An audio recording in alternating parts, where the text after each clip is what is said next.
Assalamualaikum. Hai Kak, gimana nih kabarnya? Semoga semua dalam keadaan sehat dan tetap semangat. Dan pada kali ini, kita akan belajar tentang kerajaan-kerajaan Islam di Indonesia. Lebih spesifiknya lagi, kerajaan Islam yang ada di Pulau Sumatera. Untuk tahu lebih jelasnya, simak video ini sampai selesai ya. Pulau Sumatera merupakan sebuah pulau yang letaknya strategis sebagai lalu lintas perdagangan dan pelayaran antar negara. Hal tersebut berpengaruh besar terhadap penyebaran agama Islam hingga terbentuknya kerajaan-kerajaan Islam. Yang pertama adalah Kerajaan Samudra Pasai. Kerajaan Samudra Pasai adalah kerajaan Islam pertama di Indonesia yang didirikan pada abad ke-11 Masehi. Kerajaan ini terletak di sebelah utara Pelak, di daerah Lok Sumawe atau pesisir timur Laut Aceh. Kerajaan ini didirikan oleh Meurah Khair atau Maharaja Mahmud Syah. Pada masa jayanya, Samudra Pasai merupakan pusat perniagaan penting di kawasan itu. Komoditas utama kerajaan ini adalah lada. Sebagai bandar perdagangan yang besar, Samudra Pasai mengeluarkan mata uang emas yang disebut dirham. Uang ini kemudian digunakan secara resmi di kerajaan tersebut. Di samping sebagai pusat perdagangan, Samudra Pasai juga merupakan pusat perkembangan agama Islam. Kerajaan Samudra Pasai dipimpin oleh dua dinasti, yaitu pertama dinasti Meurah Khair dan kedua dinasti Meurah Silu. Berikut penjelasan tentang kedua dinasti tersebut. Berikut adalah penguasa kerajaan Samudra Pasai, atau raja-raja yang memimpin Samudra Pasai.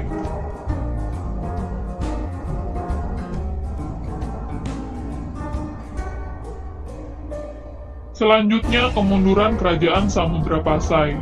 Kerajaan Samudra Pasai mengalami kemunduran dengan munculnya Kerajaan Malaka dan Kerajaan Aceh Darussalam, serta datangnya bangsa Portugis yang berniat menguasai Kerajaan Samudra Pasai pada tahun 1521 Masehi, yang mana sebelumnya telah menaklukkan Malaka pada Parameswara yang berasal dari Sriwijaya dan merupakan putra dari Raja Samagi.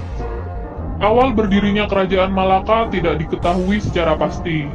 Menurut beberapa versi, Kerajaan Malaka didirikan oleh seorang pangeran dari Palembang yang bernama Parameswara yang lari ke Malaka ketika terjadi serangan dari Majapahit.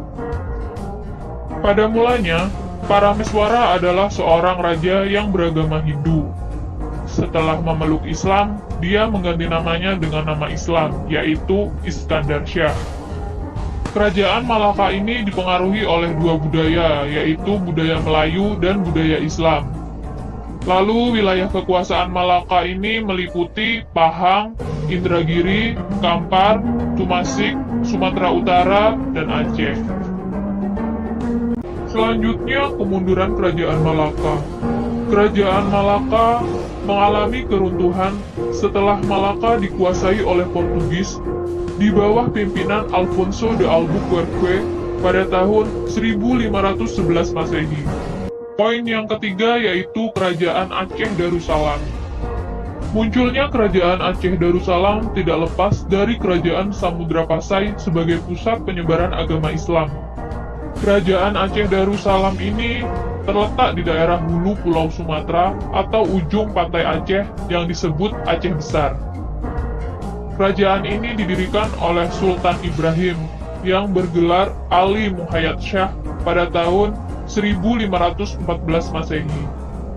Corak pemerintahan di Aceh terdiri dari dua sistem, yaitu kaum bangsawan dan kaum ulama. Kerajaan Aceh berkembang sebagai kerajaan Islam dan mengalami kejayaan pada masa pemerintahan Sultan Iskandar Muda. Nah, pada masa itu, wilayah kekuasaan Kerajaan Aceh Darussalam makin luas. Daerah-daerah di semenanjung Malaya, yang sekarang ini kita kenal sebagai Malaysia, adalah bagian wilayah taklukan Kerajaan Aceh Darussalam. Dengan penguasaan daerah-daerah ini, jalur perdagangan alternatif yang diciptakan Aceh melalui pantai barat Sumatera menjadi sangat ramai. Selanjutnya, kemunduran Kerajaan Aceh Darussalam. Kemunduran Kerajaan Aceh Darussalam disebabkan oleh beberapa faktor. Di antaranya, setelah wafatnya Sultan Iskandar Muda, raja-raja yang memerintah tidak mampu mempertahankan wilayah Aceh yang sangat luas. Lemahnya kota yang memerintah tidak mampu mempertahankan wilayah Aceh yang sangat luas.